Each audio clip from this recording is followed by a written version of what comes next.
Today's lesson is about living in the rear view, or using that rear view to decide the future. So often I will meet people who are like driving, looking in the rear view the whole time. And what I mean by that is they'll say things like, well, you don't understand. The last time I did this, or when I was little, or in my past, or every time, like everything about their life is in their rear view, and they keep throwing it on the windshield in the direction they're going. I'm like, I just need you to go this direction, make this decision, take this action. And all I hear is everything that happened in the rear view. Like, oh yeah, but you don't understand. When I did that the last time, or every time I try that, or da-da-da. I'm like, how are you going to make any progress going forward if you're turned around looking backward? You can't drive that way. It's like your hand's on the wheel, you've put it in drive, you've made the decision that you want to go in this direction. You may have even sat down with a coach or a mentor or a program and outlined your goals and your ambitions and your dreams and your targets, and so to speak, set the GPS. You have everything you want focused on going forward, but you, the driver, are looking backwards. That's not going to be successful. That's not going to work.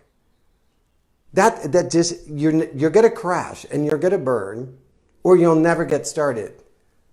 And the thing is about the stuff that's in the past, the thing that's in the background, the thing that's yesterday, it's back there. Now, unless it's one of those haunted hitchhikers that's going to meet you on the road up ahead, and there are people in our lives that do that. We think we've left them in the past, and all of a sudden they're standing on the roadside in front of us, and we're like, how did they get here? And we drive past them and they get in front of us again. Notice I said we keep driving past them. We got to do that with some of those people, some of those ideas, some of those beliefs. But the truth is, what's in the past is in the past. What happened yesterday happened yesterday. What happened 10 years ago with your ex, or your last company, or your last job, or your last career, that's all back there. And you have to make a choice when you decide to pull down that lever, shift that gear into drive, that you're traveling with an empty trunk, so to speak, that you're not going to allow that baggage to come forward with you, that you're not going to bring that yesterday into the today or into the tomorrow. You got to have eyes on forward, GPS on ahead, and they pedal on the gas and be ready to go. And like I alluded to, when some of those things, some of those patterns, some of those people from the past that used to haunt you and try and knock you off the road show up, the thing is, just like that haunted hitchhiker in all those scary Halloween movies, their thumb is out and they're asking for a ride. And you get the choice if you're going to pull over and say, yeah, climb back in, haunt me, scare me, kill me, knock me off the road, or you get to keep on going right on past them. So often we'll actually pull off and say, yeah, come on back in. I know you were a bad relationship. I know you were a bad boss. I know you were a bad experience. I know you were a bad idea. I know you were a bad whatever. But I feel lonely without having all of that stuff with me, so I'm going to load the car up with it again and keep on driving. No, roll up the windows, lock the doors, keep on gas. Your destination lies in front of you. Your destination is in the front, is in the windshield ahead. You could take down that rear view mirror and toss it out the window before you start your journey and be totally fine. So as you begin to move forward, as you begin to create this life of change and transformation and begin to think about what's coming up in your life, I want you to slow down long enough to say, okay, before we begin this journey, all the baggage out of the trunk. All the windows up, all the doors locked, not picking up any stragglers, stranders, hitchhikers, whatever. I am focused on the road ahead. As a matter of fact, this rear view mirror, don't need it, turning it, twisting it so I can't use it.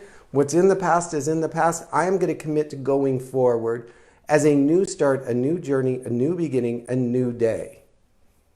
And then do it. Stop looking in the rear view mirror for excuses on why you can't go forward. It's back there for a reason. All right? I sort of thought of this the other day when I was in the car, because it's interesting, and my son was with me. My son thinks I talk about him all the time. Please don't tell him he's right. But we were backing up, and my car has one of those backup cameras, and he said, And as we started to go forward, the camera turns off. Duh. That was my logic. He said, how come the camera turned off? Or how come the screen went dark? I said, but we're going forward. And he said, but like, don't we need to see what's back there? I'm like, no, we're going this way, honey. We're going forward. Why do I need to see what's behind me?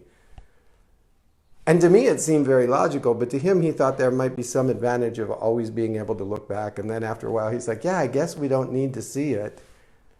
And he was fine. Same idea. Shut the camera off. Stop looking in that rear view mirror camera thing.